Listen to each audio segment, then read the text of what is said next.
Do me a huge favor right now. Stop what you are doing. Turn your head and look at the corner of the room you are sitting in. Maybe it is the dark space behind your bedroom door. Maybe it is that shadowy gap between your wardrobe and the wall. It looks empty, doesn't it? Just shadows and dust. But let me ask you a question. Are you absolutely sure that it is empty? Or is there something standing there, perfectly still, waiting for you to turn off the lights? Tonight's story is about a man named Mark, a resident of Chicago, who learned the hard way that some corners are never truly empty, and sometimes the things that hide in the dark are invited in.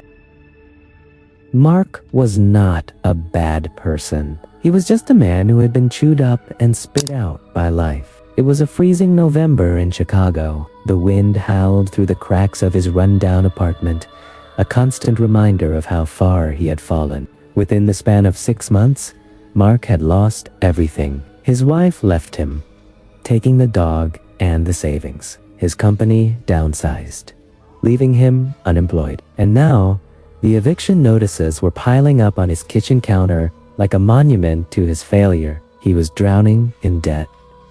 He did not need a helping hand. He needed a miracle. And as history shows us, when you are that desperate, you become willing to make deals with the devil. Wandering the streets to avoid the cold silence of his apartment, Mark found himself at an estate sale on the outskirts of the city. It was not a normal shop. It was a temporary setup in a dark, damp alleyway. Tucked away in the back was a small table run by an elderly woman. She looked ancient, her face a map of deep wrinkles, her eyes clouded with cataracts. She did not have much to sell, except for one peculiar item. It was a black ceramic jar, heavy and cold to the touch, sealed tight with thick crimson wax. Mark picked it up, feeling a strange vibration hum through his fingers. The old woman grabbed his wrist with surprising strength. She leaned in, her voice sounding like dry leaves crunching underfoot. She said, "This finds those who are in need. Take it. Place it in the darkest corner of your home, facing west. Feed it fresh meat at exactly midnight. Never open it, never let it go hungry." Mark tried to ask what was inside, but she just smiled a toothless, terrifying smile and whispered, "It will give you what you desire." Thinking the woman was senile, but intrigued by the free antique, Mark took the jar home. That night, purely out of boredom and a twisted sense of curiosity, he placed the jar in the corner of his living room. He cut a small piece of raw steak from his meager dinner and tossed it into the shadows near the jar. He expected nothing, but then he heard it. Slap. The meat hit the floor, and then a wet, squelching sound. Smack, smack, smack. It sounded like a starving animal chewing with its mouth open. Mark froze. He turned on the flashlight, but the corner was empty. The meat was gone. Only a sticky black residue remained on the floorboards. The next morning, the miracle happened. Mark found a leather wallet on his doorstep containing $2,000 in cash. No ID. No note. A week later, a scratch-off lottery ticket he bought on a whim won him $50,000. The money was rolling in. Mark was ecstatic. He paid his rent. He bought a new car.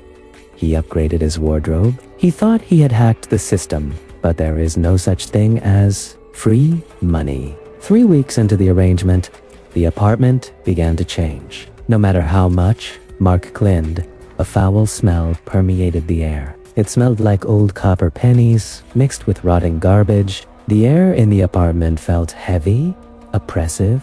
Mark himself was deteriorating. He looked pale, his eyes sunken deep into his skull. He was constantly exhausted, yet he could not sleep. Every night at 3 a.m., he would wake up to the sound of giggling. It sounded like a child, but the laughter was distorted, deep, and mocking.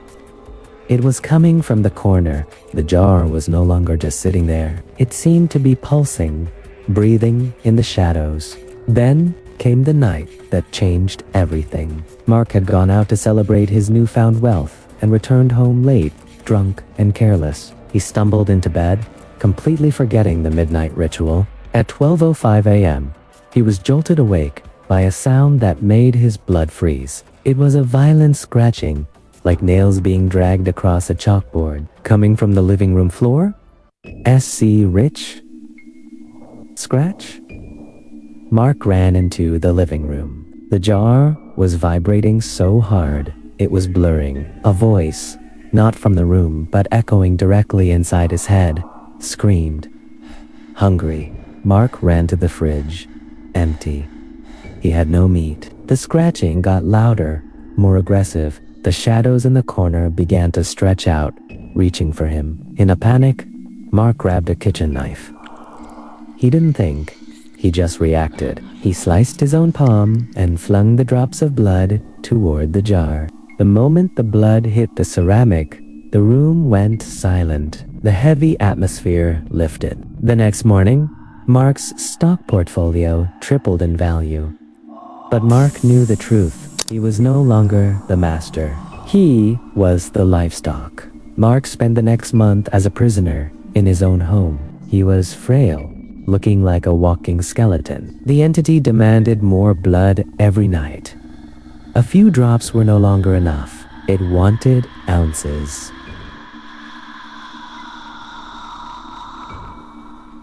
One stormy Tuesday night, Mark decided he had enough. He would rather be poor than be eaten alive by this parasite. He grabbed a heavy metal baseball bat and marched toward the corner, screaming in rage. He raised the bat to smash the cursed object into 1,000,000 pieces. But before he could swing, the jar shattered on its own. Crash. There was no gold inside.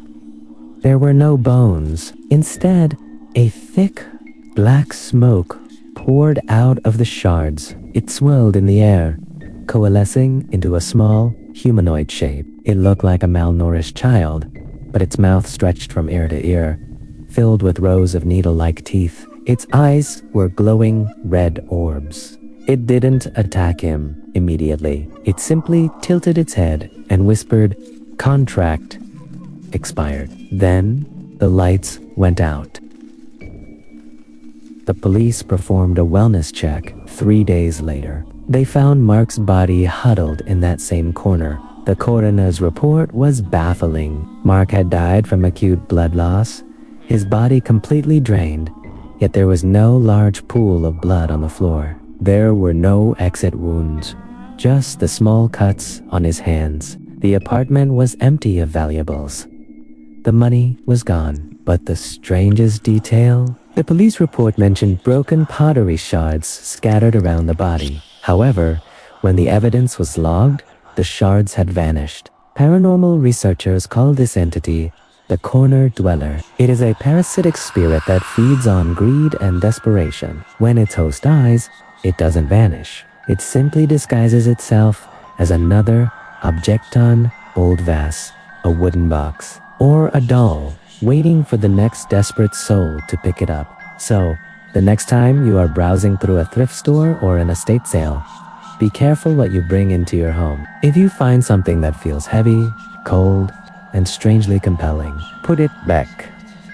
Put it back. And tonight, before you go to sleep, take one last look at the dark corner of your room. If the shadows seem a little too dark, or if you hear a faint scratching sound, whatever you do, do not get out of bed. Thank you for watching. If you want to survive the next story, make sure to hit that subscribe button and turn on notifications. Stay safe, stay in the light, and I will see you in the next one.